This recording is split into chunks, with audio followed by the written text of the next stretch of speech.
ہمیشہ رحم فرمانے والا ہے. یہ ہے وہ آیت کریمہ جو پہلی میں نے آپ کے سامنے تلاوت کی ہے، آیت نمبر 70. نبی کریم صلی اللہ علیہ وآلہ وسلم کو ارشاد فرمایا ہے جنگی قیدیوں کے بارے میں. کیونکہ ہوا یہ تھا کچھ قیدی ایسے تھے جن سے فدیہ لے کر ان کو چھوڑ دیا گیا،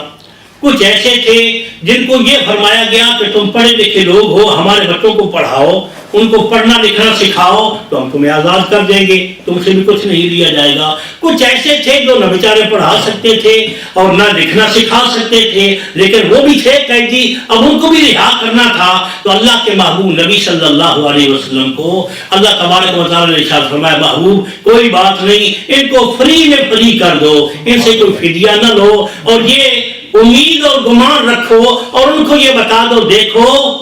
ہم تم پر اسلام کے حکم کی وجہ سے مہربانیاں کر رہے ہیں اور خدا کی مہربانیوں کو کبھی نظر انداز نہیں کرنا.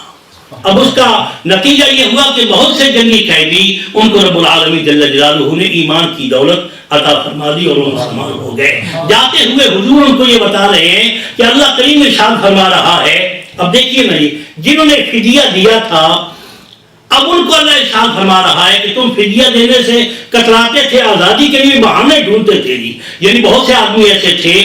جن کو اللہ نے بعد میں ایمان کی دولت سے نوازا، لیکن جب فدیہ کسے کہتے ہیں آپ کو پتہ ہے کہ رمضان شریف میں روزوں کا بھی ایک فدیہ ہوتا ہے، کفارہ بھی ہوتی ہے، یہ میں پہلے آپ کو عرض کر چکا ہوں. اب فدیہ اس بندے کی جو قیمت ہے، اس کی جو ویلیو ہے، ٹھیک ہے جی 400 ریال دے دو، 400 درہم دے دو، 400 پاؤنڈ دے دو، ہم تمہیں آزاد کر دیتے ہیں. مختلف قسم کے لوگوں کی میں نے عرض کیا کہ وہاں رب العالمین جل جلالہ کے محبوب صلی اللہ علیہ وآلہ وسلم نے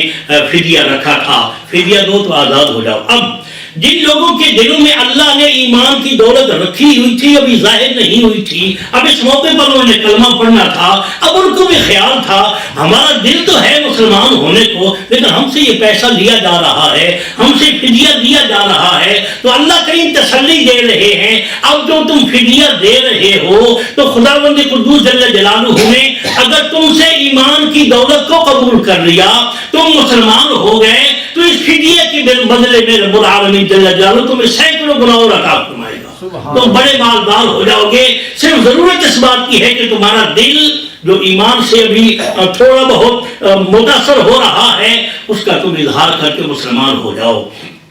اب یہاں اس میں محسن اکرام ارشاد فرماتے کہ زیادہ تر خطاب جو تھا یہ حضور نبی کریم صلی اللہ علیہ وآلہ وسلم کے چچا حضرت عباس کو تھا. حضرت عباس رضی اللہ تعالیٰ بھی مسلمان نہیں ہوئے، جنگ بدر سے وہ بھی کافروں کے ساتھ مل کر مسلمانوں کے ساتھ جنگ کرنے کے لیے آئے تھے. اب ہوا یہ کہ جب وہ آ رہے تھے تو کچھ لوگوں کی ڈیوٹی لگائی گئی، جو بڑے بڑے وہ لوگ چودھری لوگ، بڑے بڑے پیسے والے، تمہارے ذمہ یہ ہے کہ ایک دن کا کھانا سارے کے اس کو مجاہدوں کو تم نے دینا ہے. یعنی وہ جو مجاہدی کہتے ہیں نا، جتنے بھی سپاہی ہیں لڑنے والے، ان سب کے ایک دن کا کھانا سارا تمہارے ذمہ ہے. دوسرے کو کہا کہ تمہارے ذمہ ہے، تیسرے کو یوں وہ بانٹتے رہے کہ ایک دن تمہارا، ایک دن تمہارا، ایک دن تمہارا، اور وہ سارے کے سارے اپنا خرچہ ساتھ لے کر آئے ہوئے تھے ان سپاہیوں کے اور جو ان کے اپنے فوجی تھے ان کی مدد کے لیے.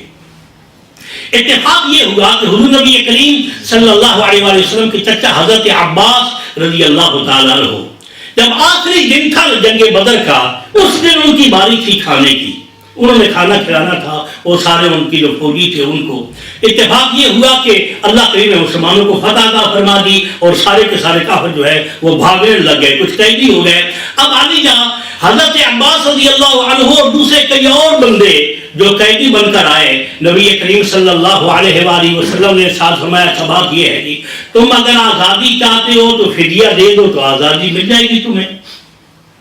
اب حضرت عباس کیونکہ یہ قیدی ہو گئے تھے، ان کے پاس وہ سارا مال تھا موجود جو انہوں نے اپنے سپاہیوں کے خرچ کرنے کے لیے ساتھ لگایا ہوا تھا. اب چونکہ وہ مسلمانوں کے قبضے میں آ گیا، وہ مال غنیمت کے حکم میں آیا، تو حضرت عباس رضی اللہ تعالیٰ حضور کی بارگاہ میں حاضر ہیں. تو نبی کریم صلی اللہ علیہ وسلم نے فرمایا ٹھیک ہے چچا عباس تم بھی دو فدیہ اور رہا ہو جاؤ.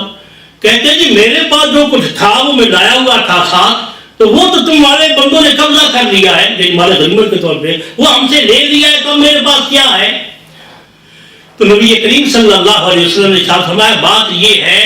وہ تو تم لائے تھے ہمارے خلاف استعمال کرنے کے لیے، اور وہ ہے مال غنیمت، وہ تو ہمارے قبضے میں آ گیا کہ تم وہ لایا تھا ہمارے خلاف استعمال کرنے کے لیے۔ اب رہ گیا مسئلہ یہ کہ تمہیں ہم نے فری کرنا ہے، تمہیں ہم نے آزاد کرنا ہے، آزادی کے لیے فدیہ چاہیے۔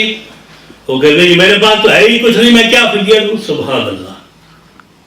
بات کس سے کر رہے ہیں؟ حضور نبی کریم صلی اللہ علیہ وآلہ وسلم سے۔ تو جب سرکار سے حضرت عباس کہتے ہیں میرے پاس تو ہے کچھ نہیں، اب سبحان اللہ سیرت نگاروں نے حضرت نبی کریم صلی اللہ علیہ وآلہ وسلم کے وہ الفاظ بھی بیان کیے اور پھر حضرت عباس کا جواب بھی بیان کیا۔ میں آپ کو وہ سنا دیتا ہوں حضور کی زبان کے الفاظ، اس میں برکت ہوگی۔ سرکار علیہ السلام نے ارشاد فرمایا تو کہتا ہے کہ ہمارے پاس تو ہے ہی کچھ نہیں اور کیا دیں گے؟ تو سرکار نے ارشاد فرمایا این المال الذی دفنتہ انت وام الفضل۔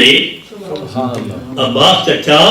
تو کہتا ہے ہمارے پاس ہے ہی کچھ نہیں، ہم اتنے غریب ہیں، تو وہ تو نے اپنی بیوی کے ساتھ مل کر جو مال زمین کے اندر دفن کیا تھا وہ کہاں گیا؟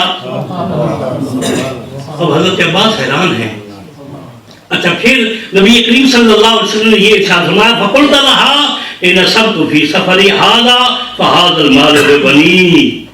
تو نے یہ بھی کہا تھا ام الفضل اگر میں وہاں مارا جاؤں مجھے کچھ ہو جائے تو یہ مال جو ہے یہ میرے تینوں بیٹوں میں تقسیم کر دینا، یہ ان کے ہے وراثت، یہ ان کا ہے۔ تو یہ سارے سبحان اللہ۔ اب دیکھیں جی نبی کریم صلی اللہ علیہ وسلم ہے مدینہ منورہ میں، وہاں مال دفن ہو رہا ہے مکہ مکرمہ میں، نبی کریم علیہ السلام ان کی آپس کی باتیں بھی سن سن کر بیان کر رہے ہیں، تم نے یہ کہا تھا اس نے یہ کہا تھا اور مال کیا کہاں ہے۔ اس لیے آقا انعامدار صلی اللہ علیہ وآلہ وصحابہ مبارک وسلم نے جب یہ جملے فرمائے، حضرت عباس کہتے ہیں یا رسول اللہ صلی اللہ علیہ وسلم قسم ہے رب ذوالجلال کی انی لأعلم انک رسول اللہ، محبوب میں یقین کرتا ہوں تو اللہ کا سچا رسول ہے۔ ان ھذا شیء ما علمہ غیری وغیر ام الفضل،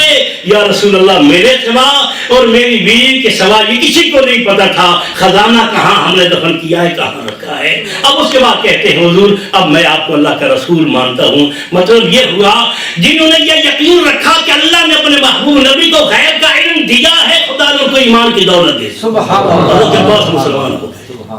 یہ بات پچھلے درس میں نے آپ کو عرض کیا تھا، حضرت عمیر کیسے مسلمان ہوئے، انہوں نے بھی نبی کریم صلی اللہ علیہ وآلہ وسلم کو یہی کہا تھا جی نہیں جی میں تو ویسے ہی آیا ہوں اپنے قیدی بیٹے کو ملنے کے لیے۔ تو سرکار صلی اللہ علیہ وسلم نے ارشاد فرمایا تھا وہ جو باتیں صفوان کے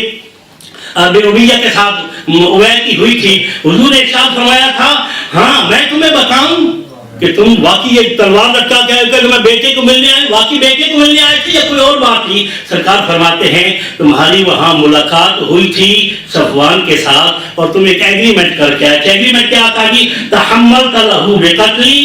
على ان يعول بینک ویقضی لک دینک واللہ حائل بینی وبینک۔ حضور نے ارشاد فرمایا وہ جو صفوان کے ساتھ تم ایگریمنٹ کر رہے تھے اور یہ وعدہ کر رہے تھے میرا خرچہ بال بچوں کا تو اٹھا لے، میرا قرضہ اتارنے کی ذمہ داری تو لے لے اور میں محمد کا کام تمام کر کے آؤں گا، تو وہاں کیا کہہ رہا تھا اور میرے ساتھ کہہ رہا ہے کہ میں بیٹے کو ملنے آیا ہوں۔ سن لو اللہ تبارک و تعالیٰ تیرے اور میرے درمیان حائل ہے، تو میرا بال بھی ڈینگا نہیں کر سکتا، تو میرا باپ بھی بیکا نہیں کر سکتا۔ اس وقت اس نے بھی کہا تھا یا رسول اللہ یہ باتیں جو کسی کو بھی علم میں نہیں تھی، ہم تو دو پہاڑوں کے کونوں کے درمیان چھپی ہوئی یہ باتیں کر رہے تھے، تو یا رسول اللہ یقیناً آپ اللہ کے سچے رسول ہیں۔ وہاں نوکر کے ساتھ بھی یہ ہوگا جب اس نے کہا حضور میں غریب آدمی ہوں میرے پاس کچھ نہیں قربان جائیں، نبی کریم صلی اللہ علیہ وآلہ وسلم نے ارشاد فرمایا وہ جو جدہ میں وہاں زمین کے اندر تو جنگ کا سامان چھپا کے آیا ہے، کہتا ہے میرے پاس کچھ نہیں، چلو اور کچھ نہیں وہی ہمیں دے دے ہم تمہیں رہا کر دیتے ہیں۔ وہ بھی جدہ میں ہو رہا تھا۔ آمنہ کے در یتیم صلی اللہ علیہ وآلہ وسلم مدینہ منورہ میں ہیں تو اللہ کے محبوب نبی صلی اللہ علیہ وسلم کو اللہ نے یہ عظمت عطا فرمائی۔ یہ بات حقیقت ہے اللہ کے محبوب نبی سارے انبیاء وہ خود کچھ نہیں جانتے، خدا جتلاتا ہے پھر جانتے ہیں، لیکن جتلاتا وہ پہلے جتلا دیتا ہے، جب ضرورت پڑتی ہے وہ بتا دیتے ہیں۔ یہ نہیں کہ یہ بہرحال یہ چونکہ غیب کا جو مسئلہ ہے یہ میرے پیش نظر فی الحال نہیں ہے، میں نے آپ کو یہ عرض کرنا تھا۔ رب العالمین جل جلالہ ارشاد فرماتے ہیں بہت سے حضرت عباس رضی اللہ تعالیٰ مسلمان ہو گئے، ان کے علاوہ بہت سے اور یعنی اسے فدیہ لیا گیا۔ اب باقی لوگ جو تھے ان کے بارے میں بھی اللہ ارشاد فرما رہا ہے، سنو تم نے جو بھی کچھ کہا میرے نبی نے سنا، تمہیں ہم رہا کرتے ہیں، آزادی دیتے ہیں، لیکن سن لو ہم جانتے ہیں تمہارے دلوں میں کیا ہے، اگر تمہارے دلوں میں خیر ہوگی پھر کوئی مسئلہ والی بات نہیں ہے، دنیا میں بھلائیاں میں نصیب ہوں گی اور آخرت میں بھی بھلائیاں ملیں گی۔ پھر آپ کو پتہ ہے مال غنیمت مصطفیٰ کریم صلی اللہ علیہ وآلہ وسلم کو جو حاصل ہوا بعد کے کئی مواقع پر، تو نبی کریم علیہ السلام صحابہ میں تقسیم کرتے رہے۔ یہاں جو اللہ فرما رہا ہے، سنو اگر تم نے ایمان کی دولت کو قبول کر لیا، تم مسلمان ہو گئے، جو کچھ تم نے دیا ہے خدا اس سے بہتر تمہیں عطا فرمائے گا، اور اس کے ساتھ یہ کہ تمہاری زندگی کے پہلے سارے گناہوں کو بخش دے گا، شرط یہ ہے کہ تم مسلمان ہو جاؤ، اور پھر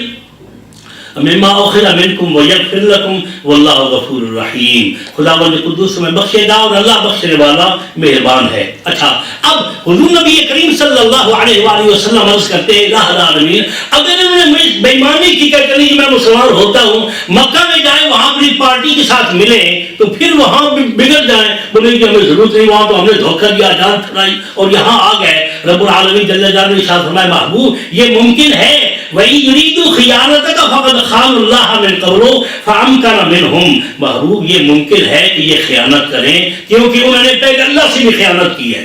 اب مفسرین فرماتے ہیں اللہ سے کیا خیانت کی ہے؟ تو مفسرین نے ارشاد فرمایا کہ نبی کریم صلی اللہ علیہ وسلم فرماتے ہیں اللہ سے خیانت یہ ہے کہ جب ابھی یہ پیدا نہ ہوئے تھے، روز میثاق کو انہوں نے وعدہ کیا تھا ہم مانتے ہیں تو ہمارا پروردگار ہے، زمین پیدا ہوتے گئے تو ان خدا کو بھول گئے، وہاں یہ کہا ہم مانتے ہیں، تو فرمایا یہ خیانت انہوں نے میرے ساتھ بھی کی ہے نا، وہاں وعدہ کیا تھا کہ جب الستو بربکم کہا گیا تھا، قالوا بلا، کہتے ہیں ہاں کیوں نہیں اللہ تو ہمارا رب ہے، اب جب زمین پر آئے ہیں تو بھول گئے ہیں کہ ہمارا رب کون ہے۔ تو محبوب انہوں نے میرے ساتھ بھی خیانت کی ہے، لیکن کوئی بات نہیں ہے، اللہ تبارک و تعالی جل جلالہ نے